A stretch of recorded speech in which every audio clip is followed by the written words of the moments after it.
ബാലതാരമായി സിനിമയിലെത്തിയ താരമാണ് മീന. 1982-ൽ നെഞ്ചങ്ങൾ എന്ന തമിഴ് സിനിമയിലൂടെയാണ് താരം സിനിമാ രംഗത്തേക്ക് എത്തിയത്.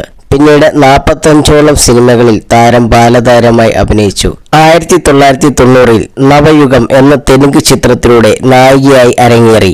40 വർഷത്തെ സിനിമാ ജീവിതത്തിൽ തമിഴ്, തെലുങ്ക്, കന്നഡ, മലയാളം, ഹിന്ദി ഭാഷകളിലായി 150ഓളം സിനിമകളിൽ താരം അഭിനയിച്ചു.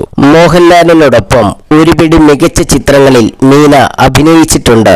ചന്ദ്ര ഉത്സവം, വർണ്ണപ്പൗട്ട്, ദൃശ്യം, ദൃശ്യം 2, ഉദയനാണ് താരം തുടങ്ങിയ ചിത്രങ്ങളിൽ മോഹൻലാൽ മീന കോംബോ മലയാളികൾ ഇരു കൈ നീട്ടി സ്വീകരിച്ചിട്ടുണ്ട്.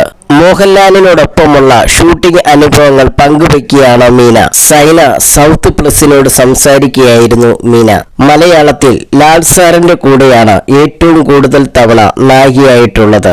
എല്ലാ സിനിമകളിലും ഞങ്ങളുടെ കോംബോ ഞാൻ വളരെയധികം എൻജോയ് ചെയ്യാറുണ്ട്. ഒരുപാട് സിനിമയിൽ ഉണ്ടെങ്കിലും കാണുന്നവർക്ക് ഞങ്ങളുടെ കോംബോ ബോറടിക്കില്ല എന്ന് കേൾക്കുമ്പോൾ സന്തോഷം തോന്നുന്നു. ഞാനും ലാൽ സാറും ആദ്യമായി ഒന്നിച്ച സിനിമ മുതൽ ഇങ്ങോട്ട് ഞങ്ങൾ രണ്ടുപേരും നല്ല സൗഹൃദത്തിലാണ്.